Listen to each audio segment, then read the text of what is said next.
the people, talking of us in a community sense, a neighborliness, neighborhoods, and society speaking in a compassionate way, caring about one another. That's when we're at our best.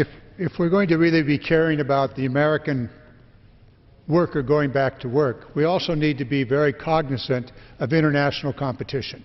You spoke earlier about the need for our workforce to be competitive, which is the education process, K through 12, vocational education, community colleges, exceedingly important. But also important is that there be fairness in the international trade situation, that we look for fair trade, not just free trade, but fair trade. And one of the things that we really must address is the threat of China's unfair trade practices.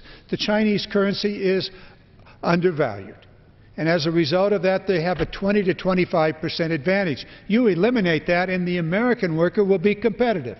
And we have one of the pieces of legislation in the Make It in America package that the Democrats are putting forward is forcing China to end its currency manipulation.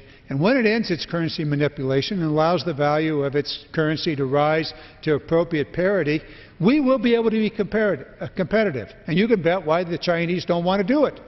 They want that unfair trade advantage. That's one of the pieces of legislation that we've put forward. Now, when the Democrats controlled Congress a year and a half ago, we pushed a bill out of here that would force sanctions on China if they continued their currency manipulation. Since the Republicans have taken control of the House of Representatives, that legislation has died, has never even come up for a vote on the floor.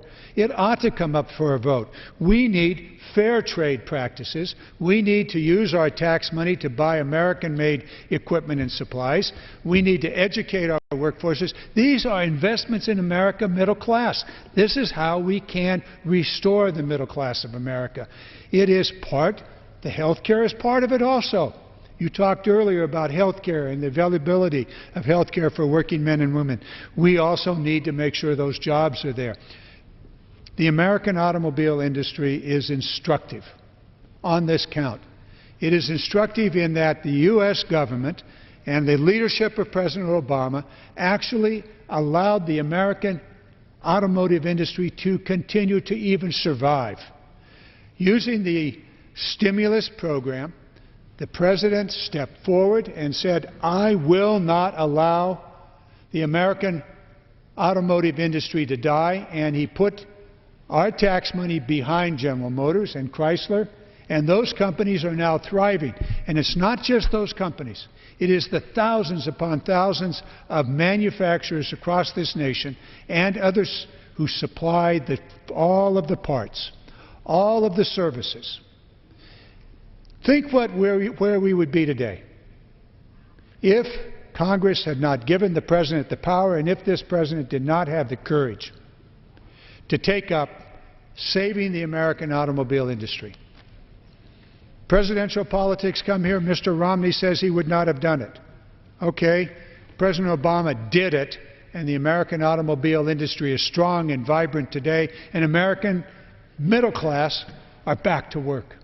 Mr. Tonko, we must be about out of time. Yeah, we're down to our last 4 minutes. But, you know, I always find these discussions to be interesting because there's all this rhetoric out there about 30 bills that have been advanced by the majority in the House, and that it's the salvation, it's going to produce jobs and get America working again. Well, major analysts have reviewed that legislative agenda and say it doesn't do what they contend it would do. And it doesn't produce the result. We would love it to be the case, but it doesn't produce the result. And they said that we are really in need of legislation that will advance jobs. Tonight, this discussion about providing the tools, putting additional tools into the kit that makes American industry competitive, speaks to our humble beginnings. So many people traveled to these shores. Their journey was about the dream. A noble dream, an American dream, that they were going to make it here. That was our humble beginning. And we enabled people to experience a rags to riches scenario. And we allowed for generations to continue to grow and prosper and build upon the success that preceded them. Today, sadly, our middle class is weakening, household income-wise. The next generation may be the first to go backward. The President is trying to move us forward with great resistance in this House to reject progressive policies. And we say, let's build upon the success of the past.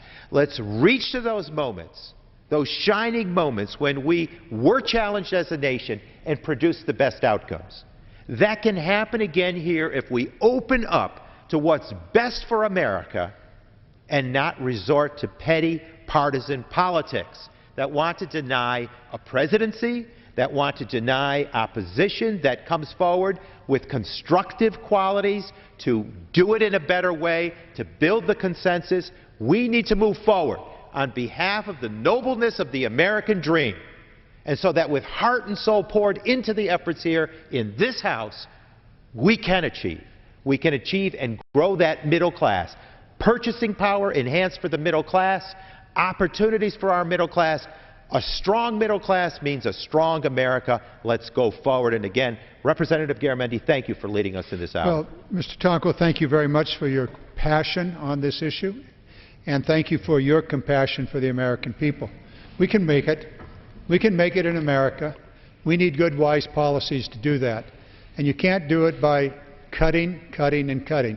You have to do it by investing, investing, investing. The American public understands. They really do understand that we're a great nation. There's no greater nation in the world. We need the kind of policies that will put Americans back to work and to keep them healthy. I want to thank those of you that are listening for this hour discussion on health care and on jobs in America. Mr. Tonko, thank you very much. It's a pleasure. Mr. Speaker, we yield back our time. Thank you. The gentleman from California yields back. Under the Speaker's announced policy of January 5, 2011, the Chair recognizes the gentleman from Oregon, Mr. Blumenauer, for 30 minutes. Thank you, Mr. Speaker. I appreciate the opportunity to be here this evening following my good friends and their interesting discussion. I wanted to spend a couple moments this evening talking about reform. Reform has been a major focus of my